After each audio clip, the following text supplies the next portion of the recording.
Well, welcome, Abbigail Garner. I'm glad that you could spend some time at HRC and share with us some updates from what's been happening since families like mine hit the scene in 2004, and talk a little bit about where you're going next in your life, because I know you're in a transitional stage. I read this book in 2004, and when I read it, my oldest child was 3.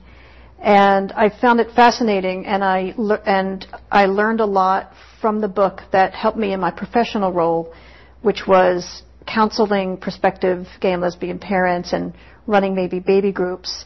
And the stories you brought to life through this book helped me to push folks in those groups to think not just about how they wanted to create their families and the actual process of bringing children into their lives, but what might it be like for our children, and how should we prepare ourselves to be the best parents we can be, knowing that our children are going to be facing some hostility and scrutinized and stigmatized. And it was really wonderful for me. It was such a great tool and had been such a missing piece of the work our community had been doing. But I realized lately that it's had more personal resonance for me now that my older daughter is approaching 3rd grade, and I'm very hyper aware of the fact that there are going to be some specific bumps and bruises along the road because she has 2 moms.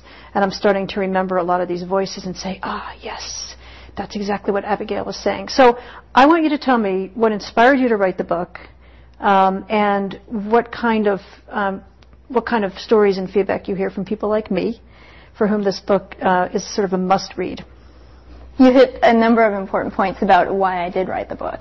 I grew up in a family where my dad came out when I was 5 years old, and I felt like there was nothing growing up that reflected my experience, whether that be television shows or discussion on the news or even billboards or commercials. So as I was growing up, I was still feeling like there needed to be that reassurance, that reflection of my family, and it simply wasn't there. So I wrote the book that I always wished had been there for me and my family. But what you mentioned before about so much of the focus in LGBT parenting groups is about overcoming the barriers that are often in the way to becoming parents when you're not heterosexual. And for me, as one of these children that has now grown up in the community, I want to encourage parents to be saying, then what? If we're so focused on that barrier, what happens when we do overcome that barrier? That's when the real questions and the real challenges begin.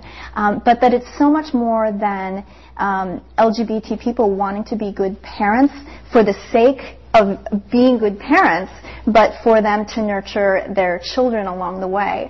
And so many times when there are challenges, that internalized homophobia clicks in for parents to say, oh no, people are going to think I'm a bad parent, people are going to say I shouldn't be a parent, when that should not be the focus of what's going on at that moment. The focus should be what's happening with the child and how can we best nurture that child. Well put. The best interest of the child should always be the guiding principle. Sure, and that's even hot-button language for our families, is that we always have the right wing interpreting the best interest of the children, which again is one of the reasons why I spoke up, is to say, stop assuming what's in the best interest of my family.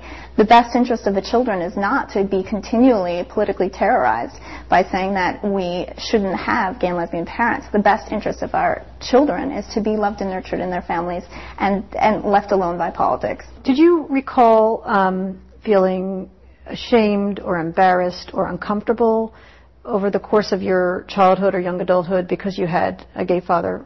And if so, did you speak it? How did you express it? What did you do with that? So you said ashamed, embarrassed, or uncomfortable.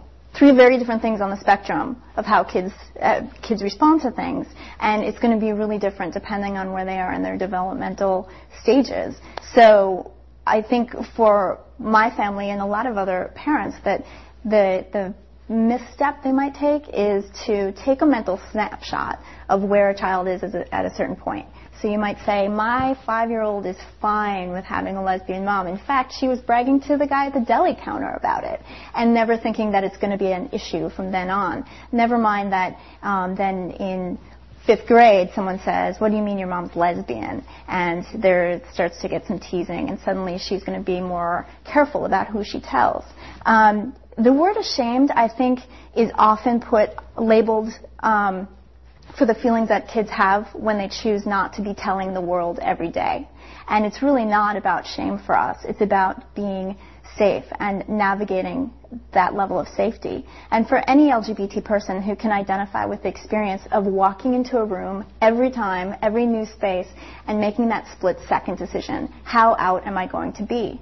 Now imagine, without all the developmental skills that you have as an adult, and put that onto a 7-year-old who has now heard various politicians say that their family is not worthy, and saying very drastic things about what should happen to the future of these families. That is what teaches us at a young age to try to figure out, to navigate that world of homophobia bit by bit and coming out carefully. It's often interpreted as shame, but it's not. It's just how we are using the developmental skills that we have. It's a great reframing, because I think we forget that our children actually will be out. They can't hide who their families are. And it's funny, because the 5-year-old example you gave, I mean, all 5-year-olds brag about everything, so it makes a lot of sense. How do parents, what advice do you have, just from your own experience and from hearing from so many folks, what advice do you give to parents about how we can best support and help and provide the best possible circumstances for our children to be as comfortable and as safe in the world as they can be? First and foremost, we have to give the kids the words to be able to talk about their families, and in a way that your family is okay with. One common misstep that I see that parents do is they say, well, I don't really like to label myself. What my partner and I have is a relationship. We don't want to label it like that. It's just love. Well, abstract terms for adults, abstract understandings, that might work. But for the 6-year-old that's on the playground and people are saying, "Are your dads gay?" and suddenly that child doesn't know if they can say yes or no, if they're not supposed to say it because they don't have the words or because their parents are trying to hide it. So in that kind of scenario, the parents need to say, we don't have, if some people would see this and they'd say, we're gay. If someone asks it, it's okay. We are, some people would see us and call it a gay family. So giving them the words and translating that, even if there's a political identity that doesn't exactly fit with playground terms, because you've got to give the kids the tools that match their development.